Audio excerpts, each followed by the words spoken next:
Okey. Nur Ain binti Mat Radi. Saya. Nur Ain. Siti Fatimah. Okey. Tan Izwin. Saya doktor. Okey. Tajuk yang dibawakan, yang dipersetujukan hari itu adalah impak jenayah rogol terhadap etika peradaban di Kuala Lumpur, Malaysia.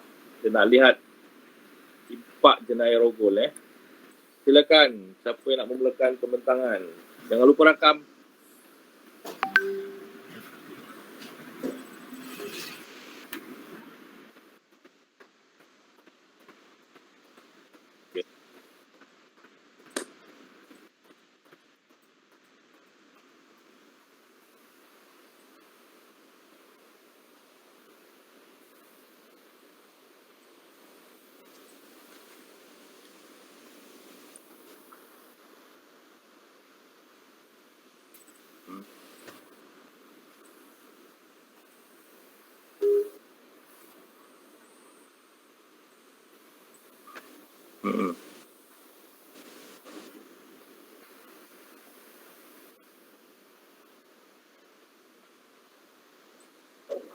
Assalamualaikum warahmatullahi wabarakatuh. Saya akan membentangkan tentang pengenalan. Kertas kerja ini adalah kajian bagi memenuhi keperluan kepada subjek perkhidmatan etika dan peradaban BIPW 2132. Terdapat selama 7 orang ahli kumpulan yang telah membuat kajian tentang impak jenayah rogol terhadap etika dan peradaban di Kuala Lumpur, Malaysia. Rogol menurut Kamus Dewan edisi keempat didefinisikan sebagai perbuatan memperkosa atau mencabul kehormatan perempuan. Dalam Undang-Undang Jenayah, istilah rogol merujuk kepada serangan seksual di mana penyerang memaksa mangsa yang enggan bersetuju untuk melakukan hubungan seksual. Pembentangan seterusnya akan dibentangkan oleh saudara Irfan. Okey, terima kasih. Nama saya Irfan. Yang mana saya akan bentangkan tentang latar belakang kajian. Okey, mana untuk kajian ini kita dapati bahawa kes rogol pada masa kini bukan sahaja menjadi masalah kepada wanita, golongan muda atau masyarakat. Tetapi kes rogol juga memberi kesan kepada negara kita, iaitu negara Malaysia. Okey, terdapat kajian mendapati bahawa kebanyakan mangsa rogol adalah di kalangan kanak-kanak perempuan dan wanita yang dianggarkan bahawa lebih kurang 36 hingga 62% mangsa rogol di kalangan mereka yang berumur di bawah 15 tahun hasil daripada cacatan Pertubuhan Kesihatan Sedunia. Okey, seterusnya. Okey, jadi untuk penyataan masalah, yang mana untuk pertama, masalah adalah apakah impak serta tanggapan masyarakat terhadap jenayah rogol yang berlaku di tempat kajian. Okey, dan untuk permasalahan kedua, bagaimana langkah-langkah yang perlu diambil untuk mengelakkan berlakunya jenayah rogol. Okey, seterusnya.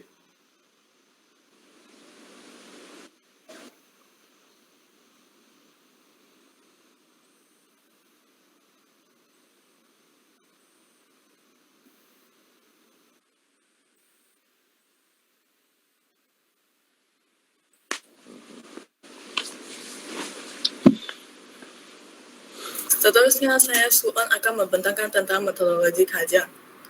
Kaedah yang digunakan oleh kumpulan kami ialah kaedah kuantitatif dan kaedah kualitatif. Kaedah kuantitatif yang digunakan ialah peluang soal selidik dalam talian iaitu Google Form. Peluang soal selidik dalam talian akan diedarkan secara rawak kepada 100 orang responden. Terdapat 3 bahagian soalan, iaitu bahagian A yang merangkumi latar belakang responden, bahagian B yang mengenal pasti impak jenayah rogol terhadap etika dan peradaban, dan bahagian C yang merumuskan langkah-langkah penambahbaikan terhadap impak jenayah rogol terhadap etika dan peradaban. Kajian ini yang dibuat oleh kumpulan kami menggunakan skala Likert 5 asas. Kaedah yang kedua ialah kaedah kualitatif yang digunakan ialah melalui rujukan internet.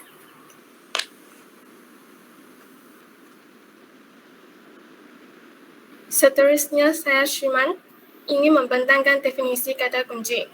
Jenayah adalah tingkah laku yang melanggar undang-undang atau peraturan di sesuatu tempat dalam negara. Rokok adalah serangan seksual yang memaksa seseorang untuk melakukan hubungan seks. Etika adalah sifat, sikap, dan adat yang menentukan tingkah laku sesuatu golongan masyarakat. Seterusnya beratapan adalah pengetahuan, kesenian, dan institusi yang membentuk cara hidup masyarakat manusia. Okay. Nama saya Ishan dan saya akan membentangkan tapatan kajian.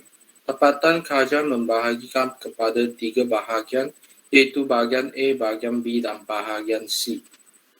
Bahagian A adalah demografi kajian. Yang pertama adalah jantina. Dengan menunjukkan catapai, kita boleh melihat bahawa majoriti jantina yang menjawab soal selidik ini adalah lelaki. Dengan 55.4% dan perempuan adalah 44.6%. Yang kedua adalah demografi berdasarkan bangsa. Majoriti bangsa yang menjawab borang soal selidik ini adalah bangsa Melayu dengan peratusan 63.4% dan bangsa Cina adalah 25.7% dan bangsa India adalah 10.9%. Ketiga adalah demografi berdasarkan umur.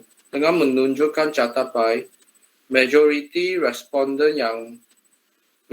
umur yang menjawab borang soal selidik ini adalah umur 19 hingga 24 tahun dengan 68.3%. Seterusnya adalah bahagian B, iaitu mengenal pasti impak jenayah rogol terhadap etika dan peradaban. Kami telah menyediakan 4 soalan untuk bahagian ini. Soalan 1 adalah, adakah anda berasa takut atau bimbang apabila mendengar isu jenayah rogol semakin meningkat saban hari dalam negara? Dengan menunjukkan catapai, kita boleh lihat majoriti responden sangat setuju dengan impak ini. Soalan 2 adalah, adakah anda mempunyai kefahaman yang teguh tentang gejala rogol ini sendiri? Dengan menunjukkan catapai, kita boleh lihat bahawa majoriti responden, iaitu 40% setuju dengan impak ini. Soalan 3 adalah, adakah anda ada perasaan kurang senang dan berpandangan prejudis terhadap mangsa jenayah rogol?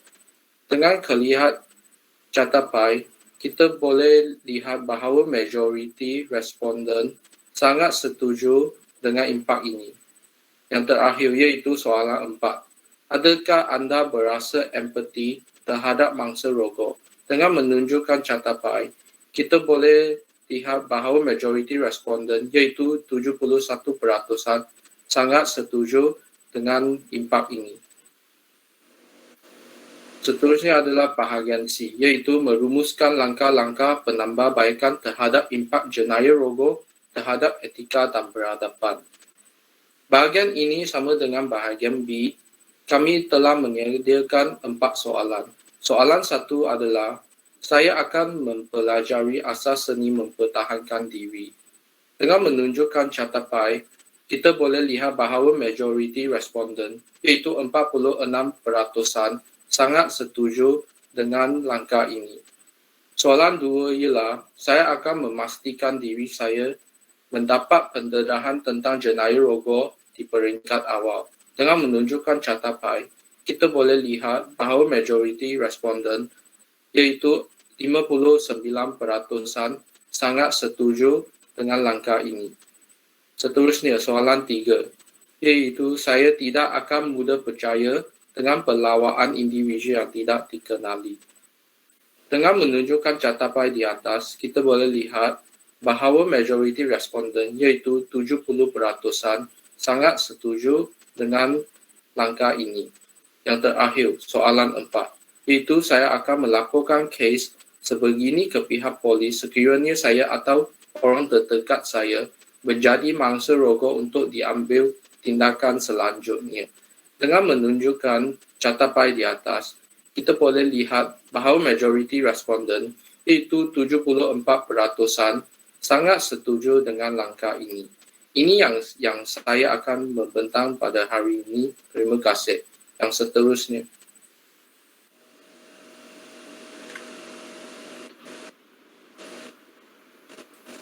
Assalamualaikum. Hari ini saya akan membentangkan tentang langkah cadangan penambahbaikan. Langkah yang pertama ialah memberikan pendidikan awal kepada kanak-kanak tentang kepentingan mencegah serangan fizikal dan pendedahan awal kepada masalah kes rogol. Oleh itu, ibu bapa, sekolah dan pihak kerajaan mesti meningkatkan kesedaran jenayah rogol dalam kalangan kanak-kanak dan masyarakat. Langkah yang seterusnya ialah mempelajari asas seni mempertahankan diri yang sangat disyorkan. Dengan adanya asas seni mempertahankan diri ini juga boleh membantu orang lain dengan bantuan seni mempertahankan diri. Contohnya seperti silat dan taekwondo. Langkah yang terakhir ialah sentiasa berwaspada terhadap orang yang tidak dikenali. Oleh hal yang demikian, kita mesti lebih peka terhadap masa dan persekitaran bagi mengelakkan perkara ini berlaku dan segera melaporkan kepada pihak berkuasa sekiranya berlaku kejadian-kejadian yang tidak diingini. Seterusnya ialah kesimpulan.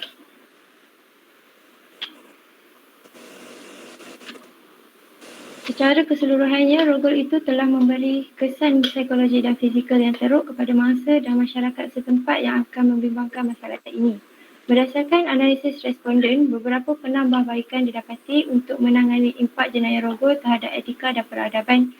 Ini termasuk mempelajari asas seni mempertahankan diri, memberi pendedahan awal kepada rogol, sentiasa berwaspada terhadap orang yang tidak dikenali dan menghubungi polis secepat mungkin jika rogol seperti itu berlaku. Kepentingan yang boleh didapati menerusi kajian ini adalah dapat meningkatkan lagi usaha untuk menyelesaikan impak jenayah rogol terhadap etika dan peradaban di Kuala Lumpur.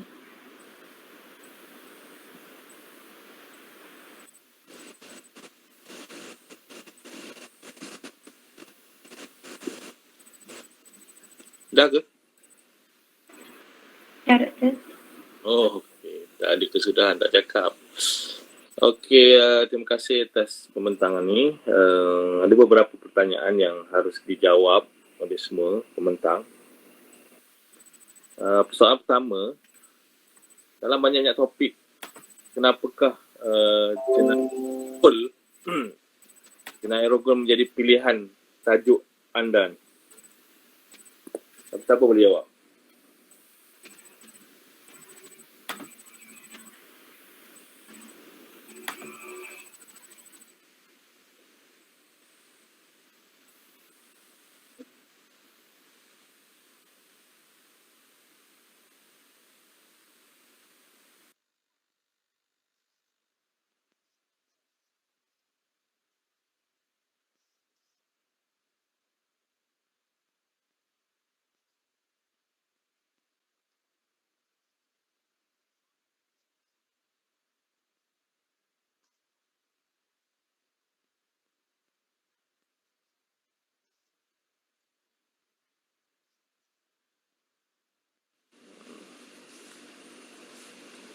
Jadi dia, okay, silakan.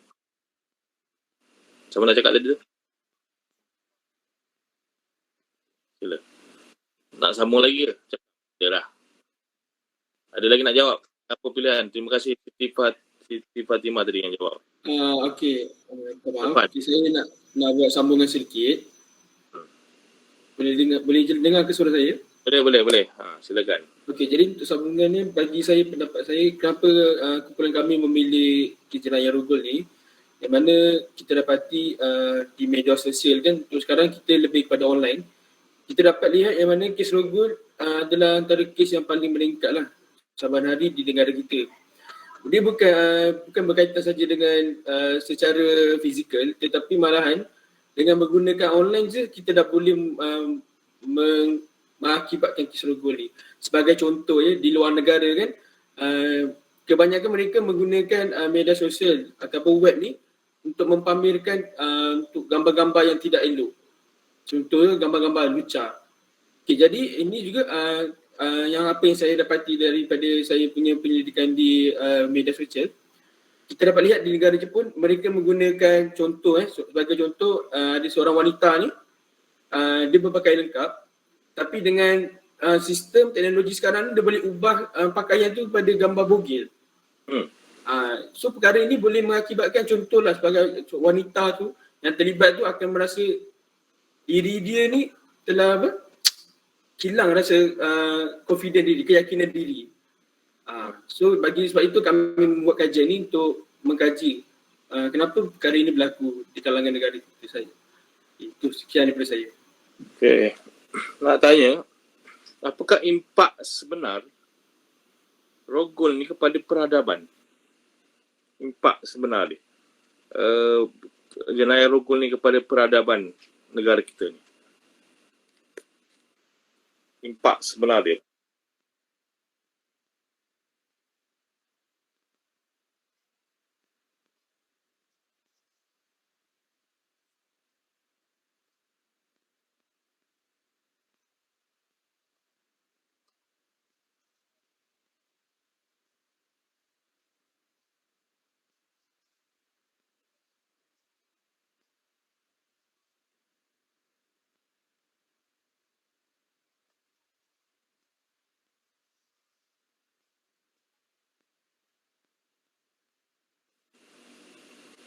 Jadi impak dia kepada peradaban, impak dia pada peradaban kita ni macam mana? Impak dia dalam bentuk macam mana? Impak kepada peradaban ataupun tamadun. Impak dia apa? Yang perlu dijelaskan. Okey, minta maaf. Saya rasa untuk bagi pendapat saya lah kan, untuk impak dia kepada peradaban, yang mana untuk peradaban mungkin untuk generasi yang akan datang mungkin boleh mengakibatkan berlakunya lebih jenayah yang tidak elok lah. Sebab kebanyakannya contohnya kalau ada kes pembuangan bayi ni, bila bayi ni besar dia akan rasa marah dan rasa diri dia dibuang. Jadi mungkin boleh mengakibatkan generasi yang akan datang lebih cenderung kepada melakukan jenayah. Itu mungkin impak yang paling sebenar yang akan berlaku pada peradaban kita. Okey. Terakhir sekali, apakah kesan kajian ini kepada pengkaji, kepada diri anda? Siapa nak boleh jawab dulu?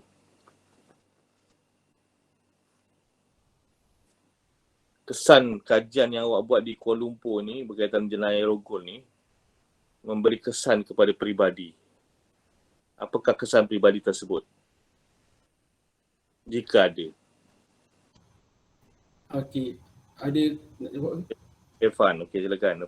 Apa kesan? Bagi saya, untuk kesan dia yang mana setelah kami buat kajian ni kami dapati bahawa ramai juga di kalangan golongan masyarakat ni yang tidak tahu tentang bahayanya kes jenayah rogol ni. Bila kita buat kajian, kita dapati bila kita tanya pendapat mereka dapati yang macam mereka rasa jenayah rogol ni untuk perkara yang biasa, padahal tidak. Sebenarnya perkara ini adalah perkara yang besar sebab dia melibatkan masyarakat kita. So cara dia, saya rasa kesan dia yang mana kami rasa jenayah rogol ni harus dihapuskanlah di kalangan masyarakat kita dan untuk menjaga generasi yang akan datang. Bagi kesan kepada pengajian kami. Okey, terima kasih Irfan. Next apa?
menang.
Betul ke tu?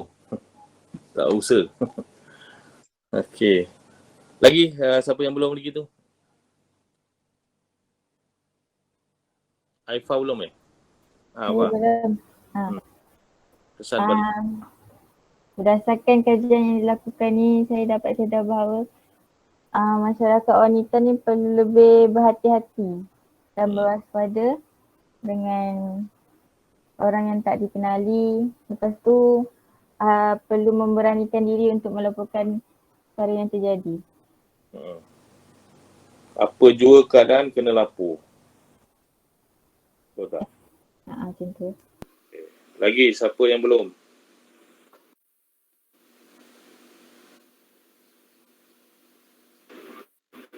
Saya. Okey, silakan.